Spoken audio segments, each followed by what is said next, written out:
Today's video is going to be all about my training program.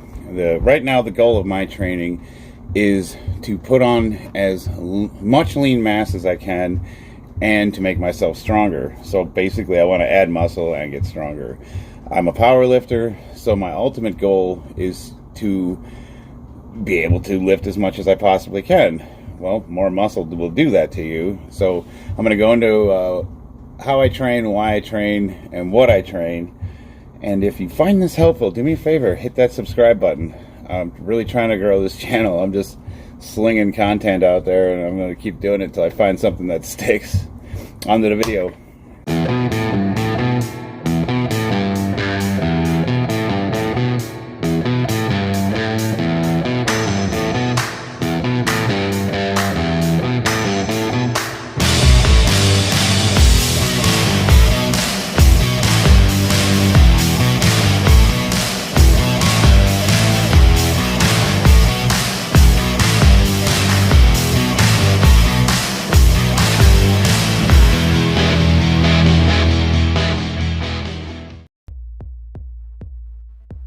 The way I train now that I'm in my late 40s is way different than I used to train when I was in my 20s, 30s. I used to do a super high amount of volume, and I just can't. I can do it, but recovery takes me forever, and I don't really seem to make much progress. So the program I use is designed to be short and sweet. 3 warm-up sets, 3 working sets, a few sets of accessories, and get on with your life. Well, how do I determine weights, rep ranges, that sort of thing? Strict Wendler 531. I followed the program to the letter, but over the years I kind of fine-tuned it to suit my needs, and I have come up with a really effective alteration to the program that seems to split the difference between intensity, actually being able to get stronger while not overtaxing myself. I don't feel beat up a day or two later, and I can train again if I want to. And this also allows me to go fairly heavy without, having huge amounts of delayed onset muscle soreness or that sort of thing. So it's pretty good. I really like it. It's also time efficient. If I wanted to, I can get my whole routine done with what I need to be able to be competitive in 30 minutes or less. I mean, really, honestly, I can. I can do 3 warm-up sets and 3 working sets in a half hour easy. I'm doing deadlifts. My first warm-up set's 40% for a set of 5. My second set is 50% for a set of 5. My third is 60% of a set of 3.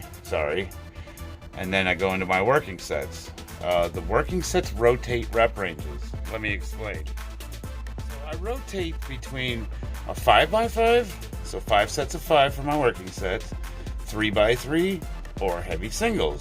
Today, I'm doing heavy singles. Now, singles are a little bit different. Like, instead of an Amrap, I just try to increase the amount of singles I do. So today I'm doing 415 pounds, and I did I think 10 total sets of singles with 15 seconds of rest, and I was focusing on trying to do each rep faster than the last one. So I'm going for speed off the floor. Like, I'm really trying to move the weight with as much velocity as I possibly can when I'm doing my singles. Now, the amount of singles I do changes on the amount of weight I'm lifting. If I'm doing super heavy 90% singles, I might only do 5 or 6 of them. If I'm doing a moderate weight, where I'm going 60% of my max, I might do 15 of them. I rotate that. Well, that's the same thing with the other rep ranges. So if it's my triples day, I do an Amrap based on the training max of my triples. If it's my 5x5 day, I do an Amrap based on my training max for a set of 5. And that rotates the amount of weight I'm working with. So on the week where I'm doing 5x5, I go up to 85% of my training max. So when I do my Amrap, I'm using that weight to do as many reps as possible for one set. When I'm doing triples, I do 90% of my training max. So I do an Amrap lifting 90% of what I can lift in training. And when I do singles, I go up to 95%. And I will either do an Amrap and try to lift a single lift as many times as I can, which could be anywhere from 3 to 5 reps. Or I will do speed singles, like just heavy singles, and I'll pick an amount that's more than I did the previous week before. And I find that rotating between doing heavy singles for a bunch of sets with doing an AMRAP for as many reps as possible, if I rotate those, I get good results from that, and it works really well for me without overloading myself to the point where I'm sore for 4 days later. So that was deadlift, 3 warm-up sets, 3 working sets. Today was heavy singles. I did 10 heavy singles at 415 pounds with 15 seconds of rest in between. Now we're moving into bench. Well, the bench video that I'm showing here is my triples day. So again, 3 warm-up sets, 40% for 5, 50% for 5, 60% for 3. That's always the same on every day. That's always my warm-up set with the barbell lifts. And then I go into my 3 working sets. I'll do 70% for a set of 3, 80% for a set of 3, 90% for 3 sets of 3. That's important. One of those is an AMRAP, as many reps as possible. It could be the first one, it could be the last one. I tend to get more out of it when I make it the first one. So my first set of 3 is going to be, I don't know, 7, 8, 9, however many I can get. Now, for a while there, I wasn't doing the AMRAPs. I was just going for 3 sets of 3, 5 sets of 5, or heavy singles. And I wasn't making any progress. Not with strength, anyways. Well, I was making progress, but it was slow.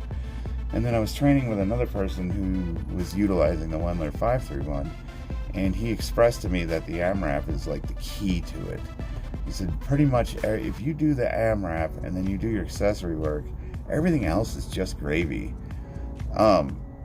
With that in mind, you can fine-tune this program to be as long or as short as you want it to be.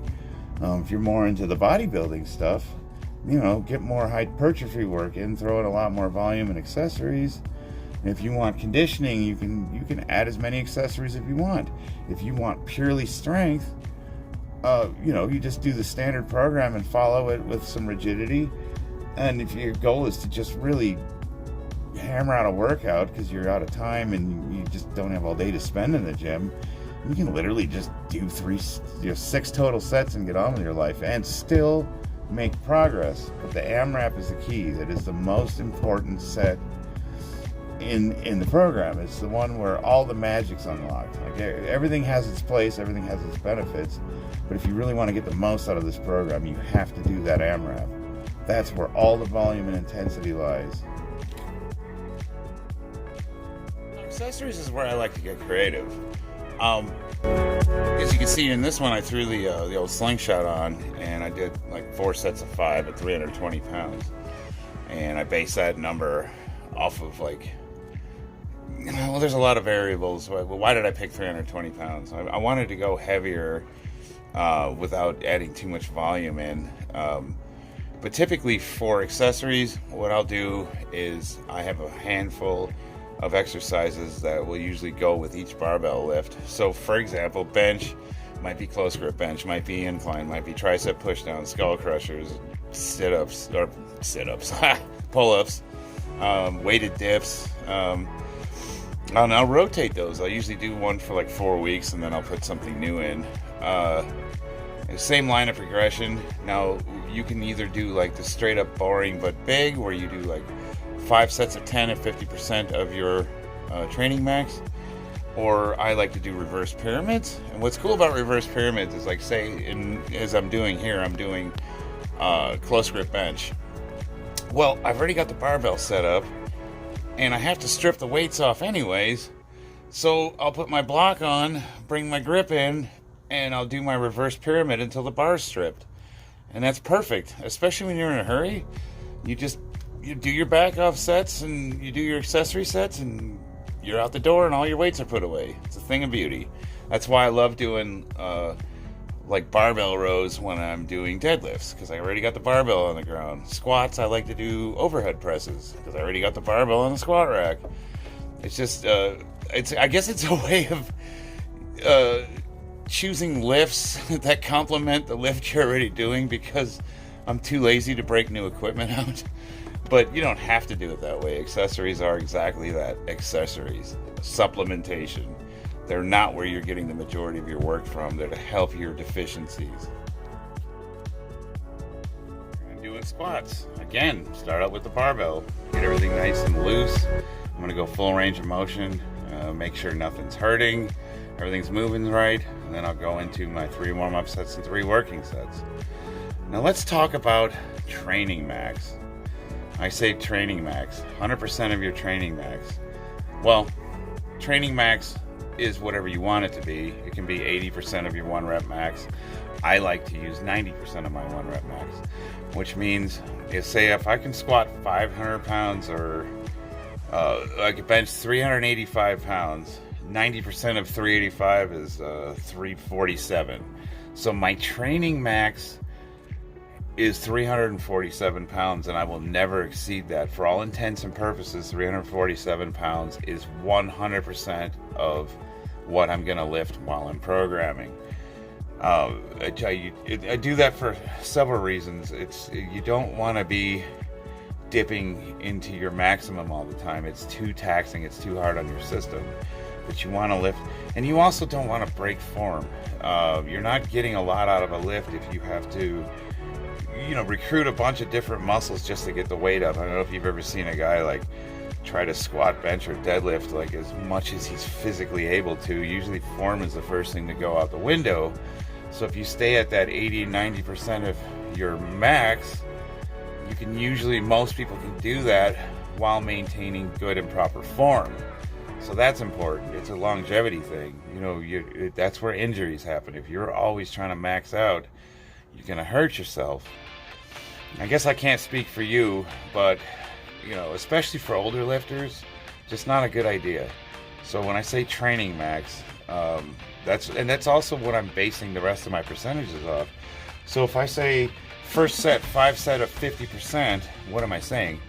I'm saying if your training max is 300 pounds, you're going to do a set of 5 for 150 pounds. It's that simple. 60%, 70%, 80%. Everything is based off percentages of your training max. What's cool about the 531 is you can use it to program to get stronger with any lift that you want. Pretty much anything you want to make a progression in. So if your thing is barbell rowing, you can use the 531 to progressively overload for that lift. You can do dumbbell rows, you can do bench, you can do... The only thing I wouldn't use it for is Olympic style lifting, because I think those are such complicated lifts and they require such a high technical proficiency that the higher volume, I feel like that's a good way to get injured. So I don't know if I would recommend it for really complicated stuff.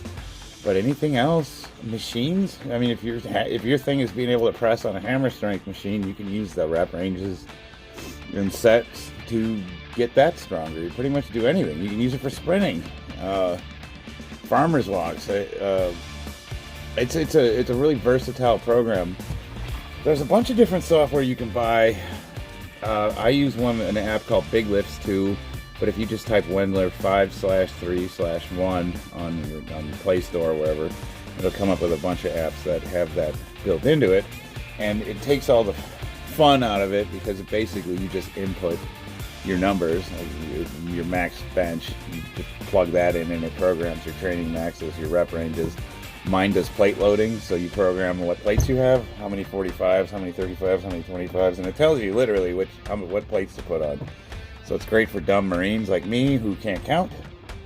But if I would strongly suggest going on to Jim Wendler's website or T Nation. He did a lot of articles for them, and actually either buying his book and reading it, which I have a copy, or at least reading his articles or his blogs, and get a feel for his philosophy and the way he trains before you buy the app that does the programming for you, because the app can't really translate the intricacies or the nuance of the program. Why does he lift the way he lifts? How does he change things up? How does he do adaptations? The programs you just put the numbers in and go. And for the longest time, I was not progressing because I wasn't really doing the program correctly. I was following the numbers, but I wasn't bringing the right level of intensity, and there was a lot of context and nuance that I was missing that I got when I read his book. And I've since adopted a bunch of other stuff from a bunch of other programs, and I've just sort of mishmashed everything together into something that works specifically for me. But if I was going to pick a core tenet of Jim Wendler from reading his stuff, I would say it's make a plan, stick to the plan, go win. So you pick a plan, whatever program you're going to use, pick it, stick with it long enough to see some results, quit switching it up every 5 minutes or giving up if it doesn't work, and bring some damn intensity and go win some competitions. And on that note, compete. We're supposed to be competitive. We live for that. We should have goals. Like, do you have to be a competitive powerlifter? No, but there should be. I found that my lifting is so much better when I have a goal in mind, as opposed to just getting up and going into the garage and going through the motions because I don't want my arms to look little. It's just too easy to not bring the proper intensity, or because the motivation's just not there. But when I have that competition hanging over my head, just a couple of months away, it helps me on those days where I'm like, I don't really want to do that last set, or cutting the Amraps short. Could I have gotten another 2 or 3 reps out of it? It's always that last 1 or 2 reps that you probably could have done, but you talked yourself out of, that makes all the difference in the world. And you can train with a moderate intensity 6 days a week and not progress nearly as quickly as somebody who trains 3 days a week but shows up to get work done every time he steps foot into that place. So it's quality over quantity for sure. And hopefully you got something out of this. Hit me up with any questions you have. My training program is super simple. It is not easy, however. Simple is not the same thing as easy. It's hard, but it's simple. If a moron like me can do it, anybody can.